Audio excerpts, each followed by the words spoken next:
Hi friends, வருடப்பிறப்பு முன்தினம் பார்த்தீங்கன்னா நைட்டே கன்னி காணுதலுக்கு எல்லாமே அரேஞ்ச் பண்ணி எடுத்து வச்சாச்சு. நம்ம தூங்கி ஏந்தோடனே அந்த கன்னி காணுதல் பார்த்துட்டு அதுக்கப்புறமா தாங்க மற்ற வேலை செய்யணும்.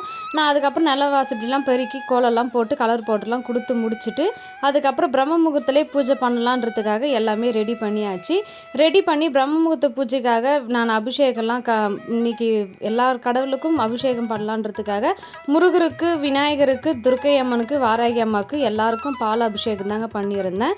முதல் நாள் வருடப்பிறப்பு முதல் நாள் சித்திரை 1 அன்று எல்லா விக்கிரகத்துக்கும் நான் அபிஷேகம்லாம் பண்ணியிருந்தேன். பால் அபிஷேகம் தாங்க பண்ணியிருந்தேன். அபிஷேகம்லாம் பண்ணி முடிச்சுட்டு அதுக்கப்புறம் அலங்காரம்லாம் பண்ணி முடிச்சுட்டு பிரம்ம முகூர்த்த தீபமும் ஏற்ற ஸ்டார்ட் பண்ணிட்டேன். பிரம்ம முகூர்த்த தீபம் சித்திரை 1 அன்று தொடங்கி விட்டேன். பிரம்ம முகூர்த்த தீபம் ஏற்றி முடிச்சுட்டு அதுக்கப்புறமா தாங்க நான் ஒரு மத்தியானமாக தான் நான் பிரசாதம்லாம் செஞ்சு நான் பூஜை பண்ணேன். அதோட வீடியோ வந்து நான் லாங் வீடியோவாக உங்களுக்கு டிஸ்கிரிப்ஷன் பாக்ஸில் கொடுக்குறேன். வீடியோ பிடிச்சிருந்தா லைக் பண்ணுங்கள், ஷேர் பண்ணுங்கள்.